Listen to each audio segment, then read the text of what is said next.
Mysuru Kodagu BJP ಅಭ್ಯರ್ಥಿ ಯದುವೀರ್ ಒಡೆಯರ್ ಅವರಿಂದ ಮತಬೇಟಿ ಮುಂದುವರೆದಿದ್ದು ಇಂದು ಹುಣಸೂರು ತಾಲೂಕಿನಲ್ಲಿ ಮತಯಾಚನೆ ಮಾಡಿದ್ದಾರೆ.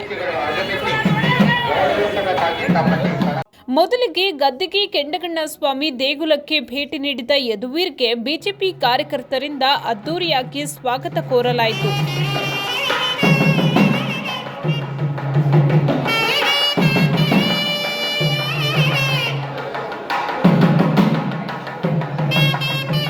ಬಳಿಕ ಗದ್ದಿಗೆ ದರ್ಶನ ಮಾಡಿ ವಿಶೇಷ ಪೂಜೆಯನ್ನು ಯದುವೀರ್ ಸಲ್ಲಿಸಿದ್ರು.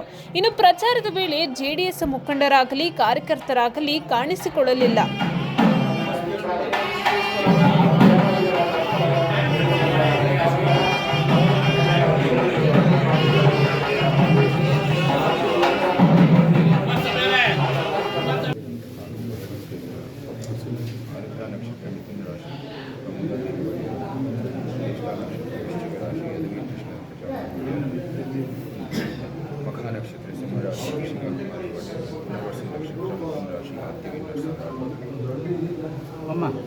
मम राजमनेतनद परिवारवृंद वर्गस्य क्षेम स्थैर्य धैर्य वीर्य विजय अभय आयुः आरोग्य महादेश्वर्य अभिवृद्ध्यर्थं धर्म अर्थ काम मोक्ष चतुर्विध फल पुरुषार्थ जन्म नक्षत्र जन्मराशि सर्वदोष निवारणा पूर्वक मम मनसंकल्प इष्टार्थ प्राप्ति निमित्ते श्री गुरु केंडगण्णेश्वर यतीश्वरस्य प्रसाद सिद्धार्थंच अस्मिन् शुभ दिवसे अष्टोत्तर पूजां करिष्ये.